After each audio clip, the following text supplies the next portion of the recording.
Praise the lord. మన ప్రభువును రక్షకుడినైన యేసుక్రీస్తు నామంలో మీ అందరికీ నా హృదయపూర్వక వందనాలు. ఈరోజు దేవుని వాగ్దానము, మనుష్యులను నమ్ముకొనుట కంటే యెహోవాను ఆశ్రయించుట మేలు. కీర్తనల గ్రంథము 118వ అధ్యాయము 8వ వచనం. ప్రియ సహోదరి సహోదరుడా, దేవుని లేఖనం తెలియజేస్తుంది, మనుషులను నమ్ముకొనుట కంటే యెహోవాను ఆశ్రయించుట మేలు అని తెలియజేస్తుంది. మనుషులను నమ్ముకొనుట ఎందుకు మేలు కాదంటే, మనుషులకు జరిగే ప్రతి అనర్థానికి అంటే చెడుకు, మనుషులకు జరిగే ప్రతి కీడుకు చెడుకు మనుషులే కారణము. ప్రియ సహోదరి సహోదరుడా, మనుషులను నమ్మటం వలన వారు మోసగించవచ్చు.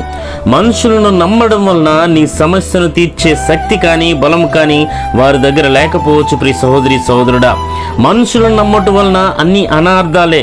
కానీ దేవుని నమ్ముకున్నట్టు వల్ల, ఆయనను ఆశ్రయించటం వలన మనకు బలము కలుగుతుందని దేవుని లేఖనం తెలియజేస్తుంది. యెషయా గ్రంథము 30వ అధ్యాయము 15వ వచనం చదివినట్లయితే, ప్రభువును ఇజ్రాయేలు యొక్క పరిశుద్ధ దేవుడును యెహోవా ఇలాగ సెలవిచ్చున్నాడు, మీరు మరలి వచ్చి ఊరుకుండుట వలన రక్షింపబడెదరు. మీరు ఊరుకుండి నమ్ముకున్నట వలన మీకు బలము కలుగును అని దేవుని లేఖనం తెలియజేస్తుంది. ప్రియ సహోదరి సహోదరుడా, మనుషులను నమ్ముకున్నట వలన మనకు ఎప్పుడు అభద్రతా భావమే, కానీ దేవునిని నమ్ముకున్నట వలన బలము కలుగుతుంది. ఈరోజు నీవు ఏదైనా బలహీనతలో ఉన్నావా? ఈరోజు నీవు ఏదైనా సమస్యల్లో ఇబ్బందుల్లో ఉన్నావా? ప్రియ సహోదరి సహోదరుడా, దేవుడే ఈ లేఖనము ద్వారా నీతో మాట్లాడుచున్నాడు. మీరు మరలి రండి అని దేవుడు తెలియజేస్తున్నాడు. ఈరోజు కష్టం వస్తే, ఇబ్బంది వస్తే అధికారుల దగ్గరకు వెళ్తున్నారేమో, రాజుల దగ్గరకు వెళ్తున్నారేమో. ప్రియ దేవుని బిడ్డలారా, వారందరూ కూడా మనుషులని నీవు గ్రహించాలి. వారు కూడా నీలాంటి వారిని నీవు గ్రహించాలి. వారు అప్పటి మట్టుకు నీకు సహాయాన్ని కలిగజేయచ్చు, కానీ నీవు మరలి అనగా దేవుని నమ్ముకున్నట్లయితే ఆయన నీకు శాశ్వతమైన పరిష్కారం చూపుతాడు. శాశ్వతమైన మేలులు ఆయన నీకు చేయగలుగుతాడు. ప్రియ దేవుని బిడ్డలారా, అది ఎటువంటి సమస్య అయినా, ఆర్థిక పరిస్థితి అయినా, తగ్గని రోగమైనా, ఉద్యోగమైనా, ఎటువంటి పరిస్థితి అయినా నీకు శాశ్వత పరిష్కారం చూపే దేవుడు మన దేవుడు. ఈ రోజుల్లో మనుషులు వారికి పెడితే మంచి కోరుతారు, లేకపోతే చెడు కోరుతారు. కానీ మన దేవుడు మనల్ని ఎన్నడూ ప్రేమించే దేవుడు, మన నుండి ఆశించే దేవుడు కాదు. ప్రియ దేవుని బిడ్డలారా, కీర్తనలు 5వ అధ్యాయం 11వ వచనం చూసినట్లయితే, నిన్ను ఆశ్రయించు వారందరూ సంతోషించుదురు, నీవే వారిని కాపాడుదు గనుక వారు నిత్యము ఆనందధ్వని చేయును అని వ్రాయబడి ఉంది. ప్రియ దేవుని బిడ్డలారా, దేవుని ఆశ్రయించు వారందరూ సంతోషించుదురని లేఖనము తెలియజేస్తుంది. ఈరోజు నీవు నీ జీవితంలో సంతోషం లేక జీవిస్తున్నావా? అయితే దేవుడు ఈ వాక్యము ద్వారా నీతోనే మాట్లాడుచున్నాడు.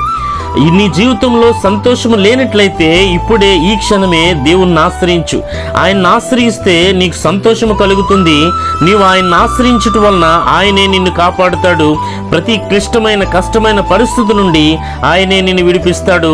దానివల్ల నీవు నిత్యము ఆనందధ్వని చేయదు అని దేవుని లేఖనం తెలియజేస్తుంది. ప్రియ సహోదరి సహోదరుడా, ఒక రోజు కాదు, 2 రోజులు కాదు. ప్రియ సహోదరి సహోదరుడా, నీవు ఆయన్ని ఆశ్రయించినట్లయితే నిత్యము ఆనందధ్వని చేస్తావు, నిత్యము సంతోషిస్తావని దేవుని లేఖనం తెలియజేస్తుంది.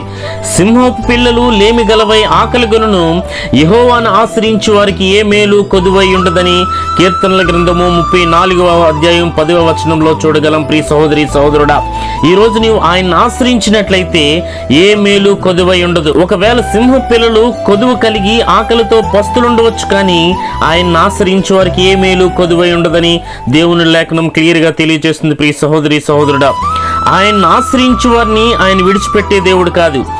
ఒకవేళ నీవు మనుషులను ఆశ్రయించినట్లయితే వారు విడిచిపెట్టవచ్చు, ఒకవేళ నిన్ను నిరాశపరచవచ్చు కూడా, కానీ యెహోవాను ఆశ్రయించేవారు ఎప్పుడు ఆయన విడిచిపెట్టే దేవుడు కాదు.